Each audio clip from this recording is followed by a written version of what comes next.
네, 아니, 시작해달라고 하네. 자, 네, 시작하겠습니다.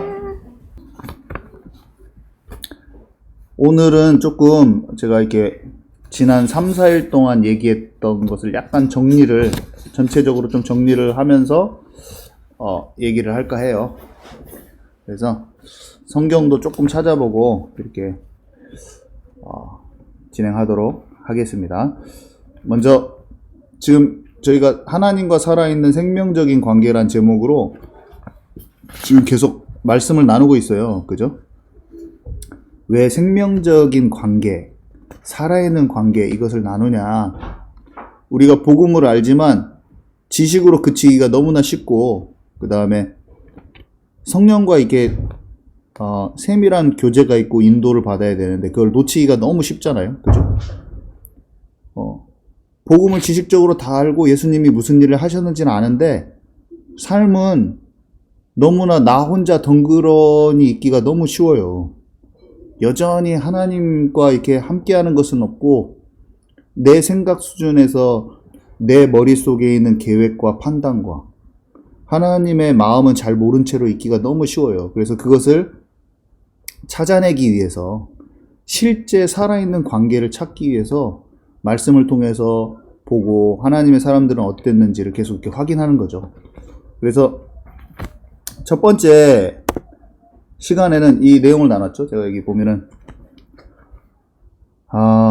그냥 구원받은 게 아니다. 그냥 내가 구원받았습니다. 천국 갑니다. 이런 수준이 아니라는 거죠. 실제 하나님과 살아있는 그 관계성을 내가 경험해야 된다는 거예요. 지식이 아닌 실제적인 하나님과 관계는 실체라는 거예요. 눈에 보이지 않지만 우리가 공기가 있는 게 실체잖아요. 내 안에 계신 성령님은 실체라니까요.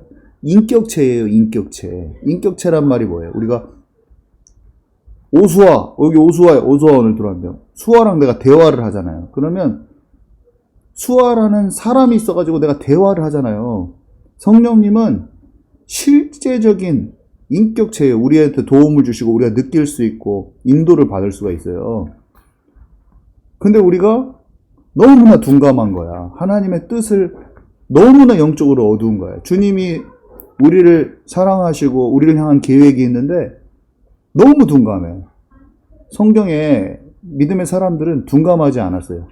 우리가 그 둔감한 것들을 다 찾아내야 돼요. 예수님을 믿는데 그걸 둔감한 것은 뭡니까? 예수님을 믿는데 늘 두려워하고 막 앞날이 늘 걱정이고 막 그래. 그거는 하나님의 마음을 막 싹 놓친 거야. 예수님 믿기는 믿는데 여전히 고아와 같이 사는 거야. 영적 고아와 같이. 그걸 다 찾아버려야 돼요.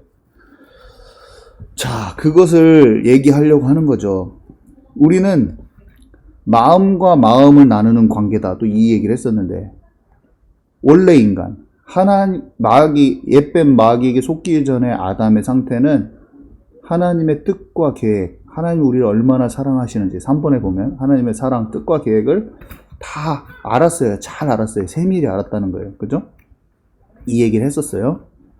그래서 요셉과 다윗의 예를 들었을 때 요셉이 어느 정도로 하나님과 친밀했냐면 옆에서 보디발 집에서도 그랬고 나중에 바로왕도 그랬고 여호와의 신의 이처럼 감동된 자를 본 적이 없다. 하나님의 영에 성령에 우리가 성령에 감동되어 있는 것을 내가 말하지 않아도 옆에 사람들이 아는 거야. 그 정도로 살아계신 하나님이 너무 친밀한 거예요. 우리가 귀신 들린 사람 보면 귀신 들린지 알잖아요. 무당이 보면 귀신. 우리가 하나님의 영에 감동돼서 하나님의 마음이 꽉 품어져 있는 게 옆에 사람이 느낄 정도로 그 정도로 충만한 거예요. 근데 이게 요셉이나 어떤 대단한 사람들한테 있는 게 아니라 우리 모든 사람에게 이게 경험되어져야 된다는 거예요. 요셉은 하나님의 뜻과 계획에 관심이 많고 정말로 하나님의 마음에 이렇게 관심이 많았거든요. 그래서 어렸을 때 우리 너무 잘 알지만 하나님이 그를 향한 비전이 꿈에 보일 만큼 하나님이 계획하고 계신 그 인생의 계획이 요셉의 꿈에 보일 만큼 그가 하나님의 그 마음에 이렇게 교통되고 있는 상태였어요. 자, 다윗은 어땠습니까? 다윗. 하나님의 마음에 합한 자라고 이세 아들 다윗을 만나니 그가 내 마음에 합한 자라. 그가 나의 모든 일을 이루리라. 이렇게 나왔잖아요. 역대상 14장 한번 볼게요. 역대상 14장. 역대상 14장. 다윗이 왕이 됐을 때 다윗이 어느 정도로 주님과 가까운가. 역대상 14장 8절 14장 8절부터 17절까지 읽을게요. 다윗이 기름 부음을 받아 온 이스라엘의 왕이 되었다 함을 블레셋 사람들이 듣고 모든 블레셋 사람들이 다윗을 찾으러 올라오매 다윗이 듣고 대항하러 나갔으나 블레셋 사람들이 이미 이르러 르바임 골짜기로 쳐들어온지라. 다윗이 하나님께 물어 이르되 내가 블레셋 사람들을 치러 올라가리까? 주께서 그들을 내 손에 넘기시겠나이까? 하니 여호와께서 그에게 이르시되 올라가라. 내가 그들을 네 손에 넘기리라 하신지라. 이에 무리가 바알 브라심으로 올라갔더니 다윗이 거기서 그들을 치고 다윗이 이르되 하나님이 물을 쪼개음같이 내 손으로 내 대적을 흩으셨다 하므로 그곳 이름을 바알 브라심이라 부르니라. 블레셋 사람이 그들의 우상을 그곳에 버렸으므로 다윗이 명령하여 불에 사르니라. 이렇게 돼 있죠. 다윗이 10절에 보면 하나님께 물어 이르되 내가 블레셋 사람을 치러 올라가리까? 다 물어봐요, 직접. 그죠? 14절에 보면 다윗이 또 하나님께 묻자온데 하나님이 이르시되 마주 올라가지 말고 그들 뒤로 돌아 뽕나무 숲을 맞은편에서 그들을 기습하되 뽕나무 꼭대기에서 걸음 걷는 소리가 들리거든 곧 나가서 싸우라. 너보다 하나님이 앞서 나가서 블레셋 사람들의 군대를 치리라 하신지라. 놀랍죠? 싸우는데 구체적으로 다 물어봐요. 구체적으로 물어보고 하나님이 뽕나무 뒤에 숨었다가 소리가 나면 가서 싸우래요. 걸음 소리가 들리면 가서 싸우래요. 우리가 어떤 중요한 일을 할 때 하나님이 언제 시기와 또 싸워야 될 때 방법까지 알려주신다고 했을 때 우리가 능히 그 일을 감당해낼 수 있지 않겠습니까? 그죠? 무엇이 얼마나 이 마음이 교통이 돼버린 거예요. 그죠?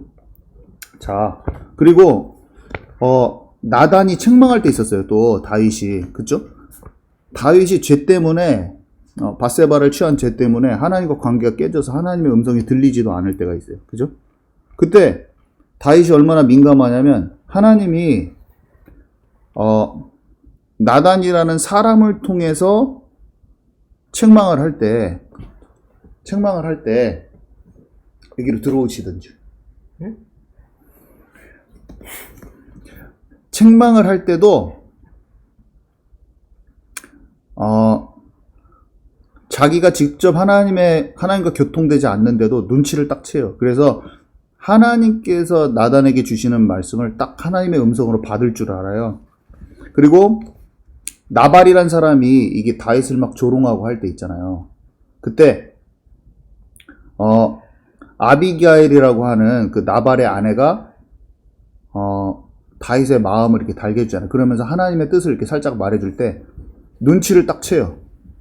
눈치를 딱 채고 하나님의 뜻을 딱 눈치를 챌 줄 알아요. 심지어는 시므이란 사람이 막 조롱을 하잖아요. 조롱하고 저주하고 그때도 하나님의 마음이 어떠한지를 찾아요. 다윗은. 그죠?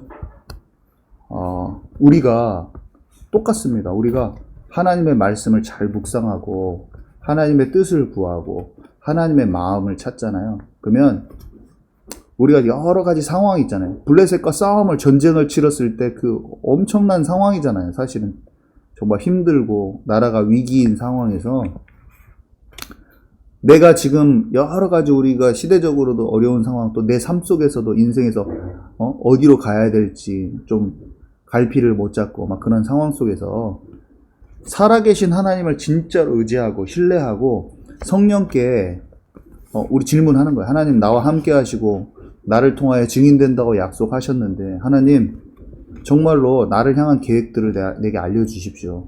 하나님 내가 이전에는 내가 다 모든 것을 주인 돼서 판단하고 계획 세우고 내 경험에 의지해 사는 인생이었지만 하나님 주님께서 나를 인도해 주시기 원합니다. 하나님의 마음을 더욱 깊이 알기를 원합니다. 그러면 그 집중을 주님께 하고 있으면 하나님이 반드시 알게 하시더라고요. 너무 신기해요. 하나님께 시선을 돌린 사람은 하나님의 인도하심을 받을 수가 있어요. 우리는 구원받았기 때문에 성령이 우리 안에 내주하시기 때문에 실제적인 그 관계 속으로, 깊은 관계 속으로, 사람 관계 속에서, 내 일의 관계 속에서 하나님께 꼭 질문하시기 바랍니다. 하나님께서 알려주셔요. 대답이 없다, 기다리면 돼요. 잘 모르겠다, 하나님께 더 집중하시면 돼요. 성령님은 실제로 살아계신 분이에요. 자, 이것을 처음에 나눴었고요. 자, 두 번째는 제가 제 개인적인 영적으로 뭐 여러 가지 제가 얘기를 했어요. 제가 어떻게 해서 이렇게 예수님을 믿게 됐습니다. 이 얘기를 나눴었는데, 그때 제가 어떻게 치유됐는지는 말 안 했더라고요. 제가 빨리 지나가니라고. 제가 인생의 한계를 만나가지고 하나님께 집중하면서 하나님의 은혜로 복음을 통해서 그리스도를 만났죠. 예수님을 믿고 주인이 바꿔졌어요. 하나님 자녀의 신분으로 제가 바뀌고 구원받았어요. 말씀으로 막 치유가 되면서 영적 싸움이 일어나더라고요. 그러면서 너무나도 신기하게 눌리고 포로되고 눈물었던 부분, 눌린 부분이 실제 해방이 왔어요. 치유가. 그 부분을 제가 빨리빨리 짚고 넘어갈 거예요. 진리가 너희를 자유케 하리라. 어떤 특별한 걸 한 게 아니라 예배드리고 말씀을 계속 들으면서 하나님께 집중하면서 말씀을 깨달아가면서 말씀을 담기 시작했더니 악한 자가 이겨지는 역사가 일어났어요. 정말 신기하더라고요. 저는 첫 번째로 어렸을 때부터 어두운 데 가면 무섭고 집에 혼자 있으면 자면은 잠 못 자고 막 날 새고 막 그랬어요. 근데 귀신이 눈에 보이는 것은 이게 완전히 수준 낮은 정도의 사단 역사하고 나서 도리어 좋은 거, 광명한 천사같이 나타나서 내 거 하나님께 집중 못하게 하고 복음에 집중 못하게 하고 나를 하나님의 자녀의 신분과 권세를 놓치게 하는 게 더 무서운 작전이거나 다른 좋은 것으로 내가 보고 듣고 읽는 것으로 내 마음을 뺏는 것이 더 위험한 거지, 눈에 보이는 건 차라리 예수 그리스도를 쫓아낼 수 있구나. 그러면서 어렸을 때부터 이렇게 무서웠던 것들이 무서움이 사라지더라고요. 실제로 치유가 일어나는 거죠, 제게. 두 번째로 성공중심 자아실현. 그러니까 하나님이 내게 주신 사랑과 언약, 나를 증인되게 하시겠다. 하나님 살아계신 증거가 내 삶을 통해 나타나시겠다. 이런 하나님의 살아계신 하나님의 계획, 언약이 빠진 내 꿈을 이루고자 하는 그 욕망이 저에게 가득 차 있었죠. 그러니까 내가 생각했을 때 목표 지점이 어떤 그것을 얻은 사람에 대해서 항상 우상화되어 있고, 일이 우상화되어 있고, 사람이 우상화되어 있었어요. 이게 실제 치유가 임하더라고요. 성공중심이 내려놔지더라고요. 자아 실현하고자 했던 내 욕망이 내려놔졌어요. 실제로 치유가 임한 거죠. 세 번째로 비교의식. 늘 세상에 눈에 보이는 거, 내가 간판 따는 거, 박사 따는 거, 외국에서 학위 따는 거, 이런 게, 그리고 막 어디 앞에 뭐 교수가 되고 막 하고, 내가 목표 지점이 딱 세워놓으니까 그걸 움켜쥐는, 내가 가치 있다고 움켜쥐니까 늘 비교의식 속에서 마음의 시기 질투, 이런 감정적인 시달림이 많았거든요. 그 치유되더라고요. 하나님, 이게 비교하는 게 아니구나. 하나님, 내가 주어진 내 배경과 이런 걸 내가 결정할 필요가 없구나. 인생은 방향과 목적지와 그 길이가 다 다르고, 끝에서 맺는 열매도 다르고, 시작점에서 배경도 다 다르구나. 하나님이 주신 만큼 내가 가면 되는 거구나. 중요한 건 주님과 함께 걷는 것이지, 내가 뭔가 큰 걸 이루는 것도 아니고, 내가 정하는 데 갈 필요 없구나. 딱 알아졌어요. 치유가 임하더라고요. 치유가. 그리고 늘 사람 상처와 갈등 되게 많았어요. 군대에서 막 나 괴롭히고 하는 막 그런 사람들이 나중에도 막 미운 마음이 들어가지고 막 돌로 찍어버릴까? 막 이런 막 마음에 들기도 하고, 별거 아닌 것에 마음에 상처받기도 하고 많이 그랬었는데, 복음의 눈으로 사람이 봐지더라고. 내가 하나님 없이는 도저히 안 되는 인생이구나. 내 안에 상처와 썩은 게, 상한 게 너무 많더라고. 그 사람이 상한 것, 오래된 문제인데 지금 내게 좀 잘못하는 것으로 그 사람 전체를 판단이 안 되더라고. 그 사람 하나님이 필요하구나. 진짜 하나님이 그 사람 마음에 안 들어가면 그 사람 본질적인 치유가 안 되는구나. 그러면서 마음에 상한 마음도 없어지더라고요. 너무 신기하게. 그리고 특별히 늘 시험 보거나 뭐 그러면 조급하고 안 달라고 미래에 대한 걱정이 늘 많았죠. 그리고 그것이 6번에 보면 중독, 집착, 분노, 짜증, 스트레스 이런 것으로 이어졌는데 막 감정적으로 업다운도 심하고, 근데 이게 하나님이 나와 함께 하시고 나를 반드시 인도하시고 내 안에 지금 계시고 나는 두려워할 필요 없구나, 이게 딱 오면서 영적인 안정감이 생기면서 쫙 잦아들더라고요. 그러면서 스트레스와 피곤한 거, 정신적인 압박, 이런 알러지까지 제가 치유됐잖아요. 진짜 심했잖아요, 제 알러지가. 옛날에 아시는 분 아실 거예요. 콧물이 줄줄 흘리고 다니고 맨날 재채기하고 막 눈에 막 계속 올라오고 막 눈에 물이 찬 것 같았어. 20대부터 제가 30대 후반까지 계속 그랬으니까 한 18년, 19년을 계속 그랬잖아요. 거의 20년을 그런 거죠, 20년. 근데 예수님 믿고 영적인 힘이 생기고 마음, 생각, 정신, 감정이 안정화 현상이 생기면서 업다운 심하던 게 이게 잡아지면서 알러지는 막 안 낫는다고 병원에서 그랬는데 알러지가 나와버리더라고. 너무나 신기해요. 근데 질병이 낫는 것보다 더 중요한 건 내 안에 내가 거듭난 영적 상태. 마음, 생각, 힘이 붙어진 거예요. 자, 그리고 또 뭐가 있냐. 시간, 에너지 낭비 여기 써놨는데, 제가 하나님의 뜻과 계획, 나를 향한 소중한 것들인데, 그것을 빼앗아 버리는 세상의 문화들이던 세상 풍조를 따라 공중의 권세 잡은 자를 제가 경배하고 있어요. 내 마음이 쏠리는 게 경배라고 제가 말씀드렸잖아요. 마음이 쏠리는 거. 내 마음을 뺏기는 데가 사실은 그게 내 경배의 대상이에요. 내가 아무리 교회에 있지만 집에서, 테레비 프로가 계속 생각나다. 그게 사실은 내가 마음이 쏠리는 것. 이게 경배의 대상이라니까요. 거짓 경배 엄청 많이 한 거죠. 저런 게임, 음악, 영화, 일본 만화 뭐 이런 거 통해서 내 시간과 에너지가 다 낭비되면서 그랬어요. 그리고 9번. 제가 특별히 성격인 줄 알았어요. 무대 공포증, 숙기가 없고 이런 게. 근데 담대함이 생기더라. 담대함이. 성격이 바뀌는 게 아니라 그게 눌려있는 부분이었어요. 참 써놓고 나니까 되게 많이 치유됐어요. 그 다음에 저기 중간에 빠졌네. 부모님의 기대에 맞춰 살려고 하는 노력이 있어. 9번하고 10번 사이에 제가 안 썼네요. 하나님이 나를 위해서 예비하신 길이 있고 나를 향하신 하나님이 주신 나의 것이 있는데, 아까 비교시하고 비슷하죠. 하나님이 나를 향한 비교할 수 없는 유일한 유니크한 계획이 있는데, 세상 소리 부모님 기준에 맞춰서 거기에 수준에 맞추려고 내가 계속 살았죠. 그것이 너무나 힘들었죠. 자, 그리고 혈기, 살인적 보복감. 다윗도 혈기 때문에 고생했잖아. 이게 나발이 이렇게 딱 꼬아가지고 막 오해해가지고 억울하게 만들었을 때 막 딱 가서 엎어버리고 싶은 막 그 생각이 딱 올라오는 거예요. 이런 것도 하나님의 계획이 믿어지면서 쫙.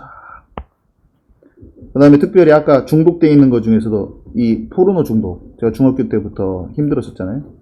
요것도 마태복음 5장의 말씀 쫙 들어오면서 말씀으로 치유가 쫙 일어나는. 12번 전도 치유라고 되어 있는데, 제가 교회 오래 다니면서 제 마음속에 딱 든 생각 중에 하나가 뭐냐면, 전도는 어렵다. 누구 전도하기 진짜 힘들다. 근데 복음을 알고 나니까 내 안에서 내가 이런 눌린 부분이 자유케 됐잖아요. 실제 주인이 바뀌어졌잖아요.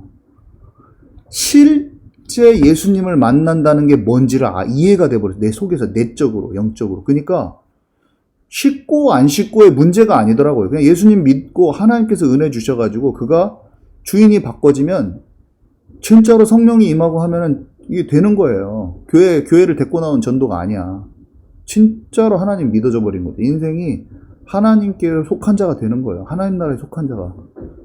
쉽고 안 쉽고가 아니라 하나님께서 약속이 믿어져. 하나님께서 하신 약속이 믿어지더라고요. 사람 낚는 어부가 되게 하리라. 너에게 양떼를 맡긴다.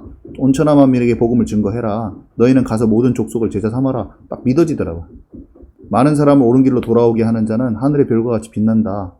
다 정확히 이해가 가고, 하나님 전도도 하고 안 하고도 내 손에 달린 게 아닌 것을 압니다. 하나님, 그치만 사람 살리는 인생 되게 해주십시오. 내게 온 이 복음이 내가 참되게 누려지면서 다른 사람에게 전달할 수 있는 자 되게 해주세요. 정확히 이해가 되더라고요. 자, 이런 치유가 임한 거죠. 이걸 나눴었고요. 그 다음에는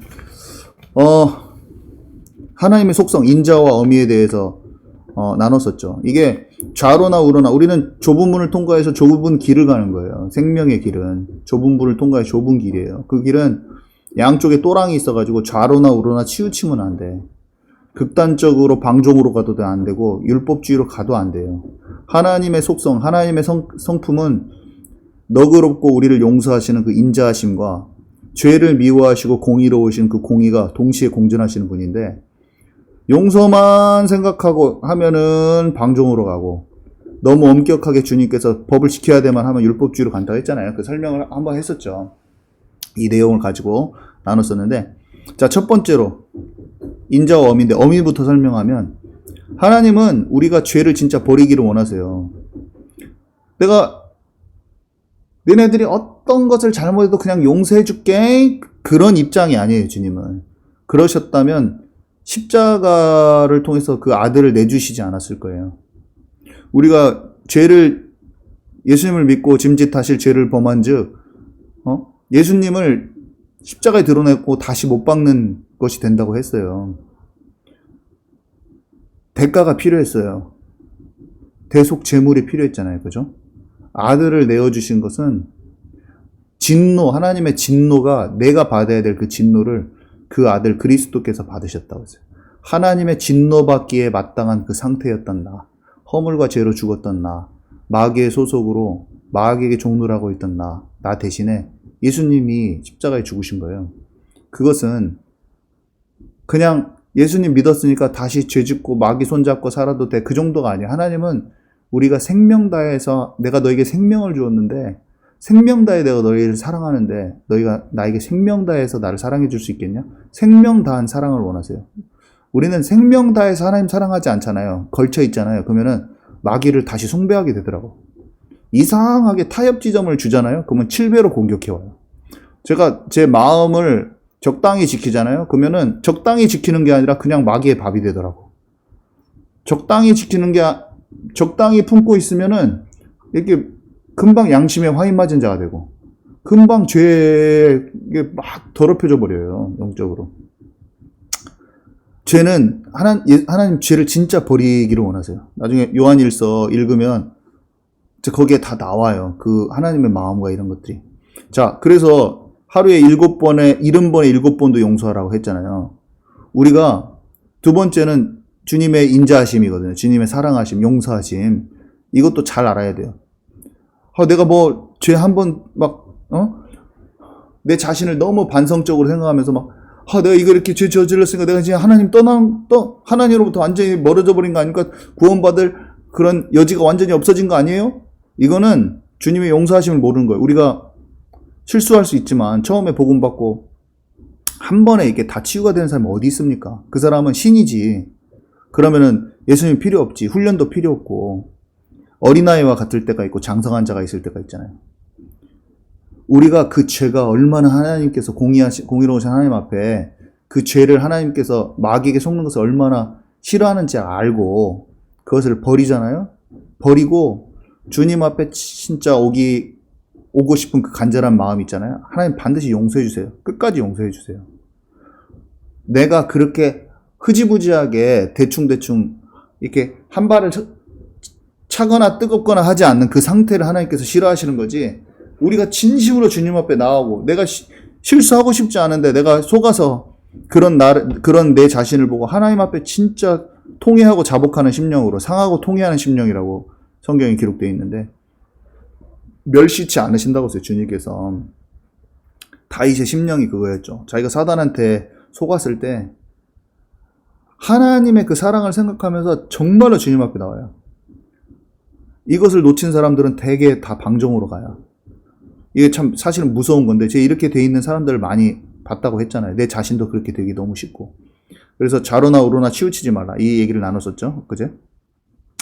그래서 율법주의도 아닌, 무율법주의도 아닌, 진짜 그 딱 중간에 극단으로 치우치지 않고 중간에 딱 가야죠. 그래서 좁은 길을 갈 수 있어요.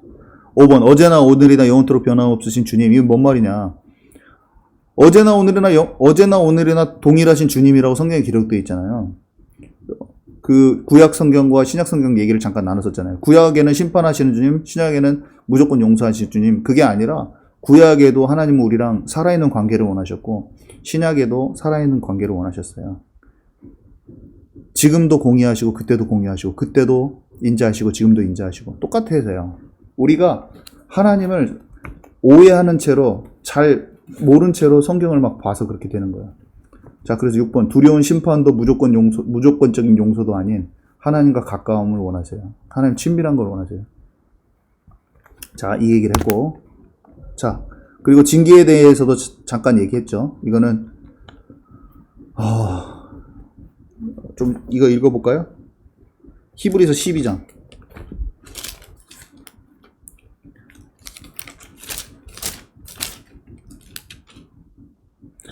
죄를 진짜로 버리기를 원하세요, 주님이. 그러니까 다윗이 하나님 믿는 사람이잖아요, 그죠? 하나님 자녀고, 또 주님과 진짜 깊은 교제도 있고, 골리앗을 쓰러뜨린 큰 승리도 있었고, 왕이 되어가지고, 막, 하나님의 뜻대로 그 주변 나라도 정복하고, 모자랄 게 없는 사람이에요. 근데, 다윗이, 사단한테 속았죠, 한마디로. 그리고 자기 죄성 때문에, 음란한 죄성 때문에 밧세바를 취하죠. 그죠? 근데 하나님이 나단 선지자를 보내서 다윗을 징계를 내리셔요. 그 징계가 뭐였냐면 아들이 죽잖아요. 그리고 자기 집에 칼이 들어온다는, 다윗의 가문에 칼이 들어온다는 거예요. 그래서 나중에 압살롬, 그러니까 아들끼리 죽이잖아요. 아들끼리 죽이는 사건, 살인 사건이 일어나고, 그 다음에 압살롬을 통해서 백주 대낮에 다윗의 후궁들이 겁탈을 당하고, 아들에게 완전 난리가 나버려요. 하나님의 징계가 무서웠죠. 근데 징계를 주신 이유가 히브리서 12장에 써 있어요. 다윗은 그러면서 나단이 말해줘요. 또 당신의 생명은 뺏기지 않는다. 한마디로 하나님으로부터 떨어져서 당신 지옥 가는 것은 아니다. 다윗이 나단의 말을 듣고 돌이켜서 회개하고 죄에서 떠나거든요. 그 죄에서 떠나요. 그런 징계들이 왔을 때 다윗이 무조건 그 징계를 놓고 무조건 괴로워하고 막 그러지 않았을 거예요. 분명히 어떻게 했을 거냐? 그 징계를 통해서 하나님이 절대로 자기가 마귀한테 속고 죄와 사망의 법에 질질질 끌려가서 죽는 인생, 멸망하는 인생이 되지 않기를 원하시는 하나님의 마음을 알았을 거란 말이에요. 우리는 징계를 받으면 막 괴롭고 힘들 수 있잖아요. 근데 그게 괴로운 게 아니야. 하나님의 회초리라니까요. 부모님이 회초리 때리는 것처럼. 그 내용이 12장에 나와 있어요. 자, 히브리서 12장 4절. 너희가 죄와 싸우되 아직 피 흘리기까지는 대항하지 아니하고, 한마디로 믿는 사람들인데 죄와 싸워야 될 이유를 잘 모른다는 거예요. 아직 피 흘리기까지 죄를 완전히 끊어버려야 되는데 그렇지 않는다. 주님과 관계 속에, 깊은 관계 속에서 어정쩡하게 있는 사람들한테 말하는 거예요. 그러면서 또 아들들에게 권하는 것 같이 너희에게 권면하신 말씀도 잊었도다. 일렀을 때 내 아들아 주의 징계하심을 경히 여기지 말며 그의 꾸지람을 받을 때 낙심하지 말라. 주께서 그 사랑하시는 자를 징계하시고 그가 받아들이시는 아들마다 채찍질 하심이라 하였으니. 무슨 말입니까? 아들들에게 권하는 것 같이, 아버지가 아들에게 권하는 것 같이 너희에게 권면하신 말씀이 잊었대요. 하나님의 징계하심이 있으면 그 징계하심을 경히 여기지 마라. 가볍게 여기지도 말고, 하나님이 꾸지람을 주시는 것처럼 온 그런 사건 속에서 낙심도 하지 말라는 거예요. 우리가 하나님 징계받았다 그러면 아이고 주님 어떻게 합니까? 내가 괴로울 수 있잖아요. 근데 그렇게도 하지 말고 그 징계를 또 괜찮아. 우리 다 용서하셨어. 그런 수준에서 이해하지도 말라는 거예요. 주께서 그 사랑하시는 자를 징계하시고 받아들이는 아들마다 채찍질을 하신다는 거예요. 그래서 7절에 너희가 참음은 징계를 받기 위함이라 하나님의 아들과 같이 너희를 대우하시나니 어찌 아버지가 징계하지 않는 아들이 있으리요. 징계는 다 받는 것이거늘 너희에게 없으면 사생자여 친아들이 아니니라. 또 우리 육신의 아버지가 우리를 징계하여도 공경하였거든 하물며 모든 영의 아버지께 더욱 복종하며 살려 하지 않겠느냐. 그들은 잠시 자기의 뜻대로 우리를 징계하였거니와 오직 하나님은 우리의 유익을 위하여 그의 거룩하심에 참여하게 하시느니라. 무릇 징계가 당시에는 즐거워 보이지 않고 슬퍼 보이나 그로 말미암아 연단받은 자들은 의와 평강의 열매를 맺느니라. 한마디로 하나님은 징계를 주시는 이유는 이 죄를 완전히 버리기를 원하시는 거고, 하나님의 말씀을 기억하고, 아까 말했죠. 가볍게 여기지도 말고 낙심치도 말라. 하나님의 자녀는 죄를 짓거나 하나님께서 징계를 주실 때가 있으세요. 그거는 뭡니까? 5번에 보면 여기 내용이 나왔죠. 우리를 위하여 주시는 것이고 결국은 거룩함에 참여하기 위해서. 거룩함에 참여하기 위해서는 마귀의 미혹에 지지 않는다는 거고, 다르게 말하면 마귀의 미혹에 지지 않는다는 것은 관계성이 깨지지 않는다는 거랑 일치하는 말이에요. 주님은 우리와 살아있는 생명적인 관계를 놓치고 싶지 않았어요. 그게 구원 자체의 목적이기 때문에. 마귀에서 어두운 데서 힘든 데서 건져줬어. 너네 이제 편안하지? 잘 살지? 그런 게 구원이 아니에요. 우리가 하나님의 마음과 합쳐지는 거예요. 하나 되는 거예요.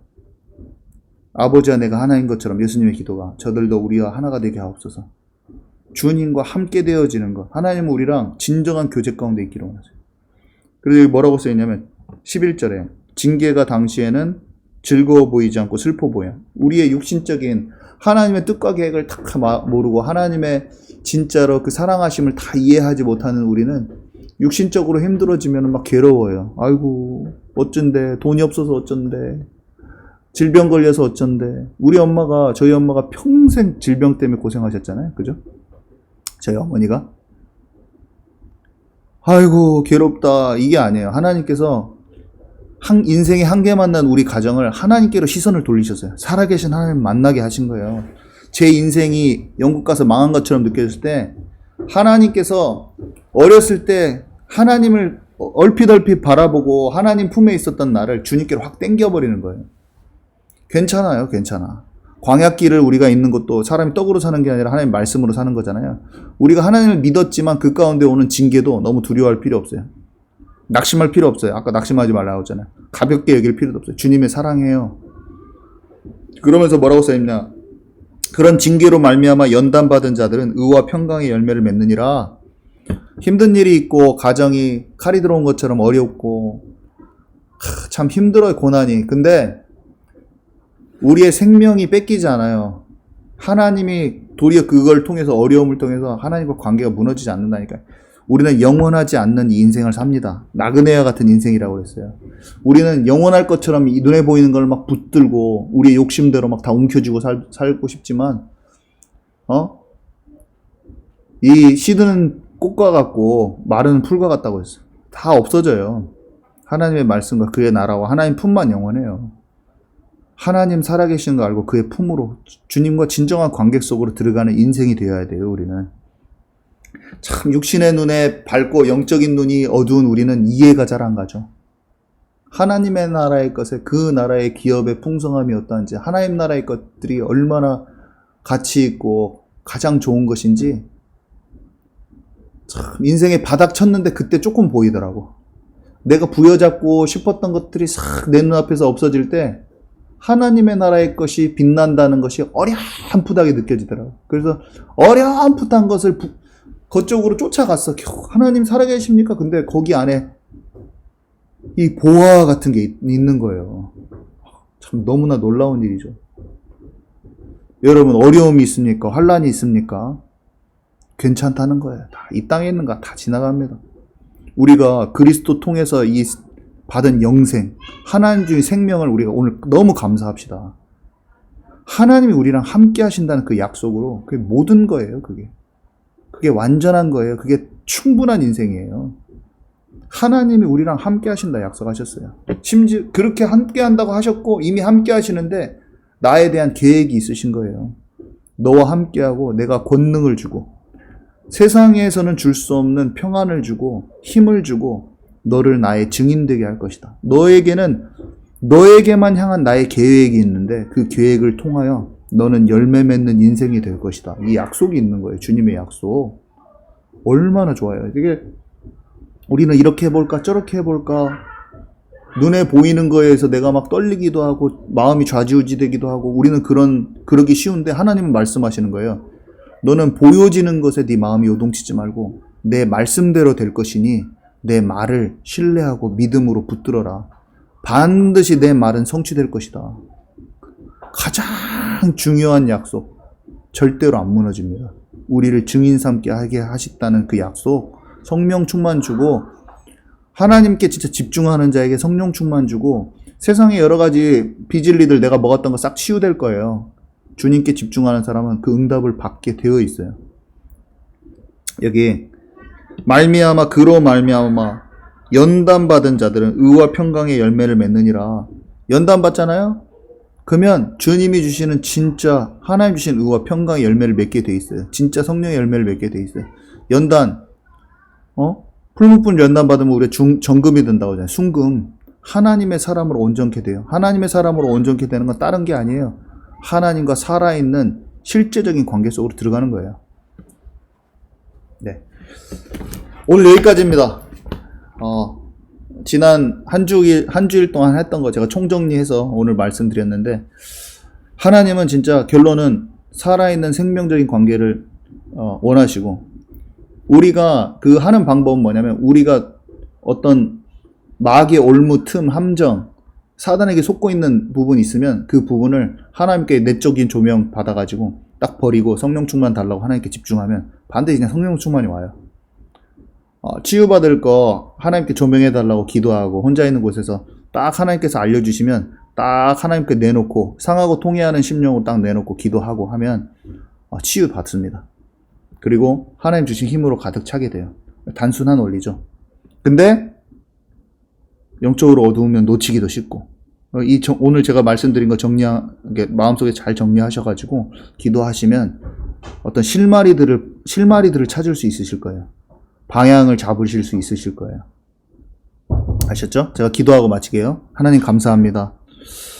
말씀을 나누게 하여 주시고 하나님이 원하시는 방향들을 찾게 하시니 감사합니다. 오늘 성령께서 깨닫게 하시고 눈치채게 하신 이 실마리들을 잘 붙잡고 개인이 기도할 때 하나님께서 내적으로 조명시켜 주셔서 하나님이 원하시는 방향을 잘 찾도록 주님 역사하여 주옵소서. 그래서 나를 어둡게 만들고 사단의 틈이 되었던 모든 부분이 치유받고 하나님이 주시는 성령의 충만한 역사가 삶에 임하게 하여 주옵소서. 그래서 새로운 시작과 새로운 도전을 하고 진짜 증인되는 삶 속으로 깊이 들어가게 역사하여 주옵소서.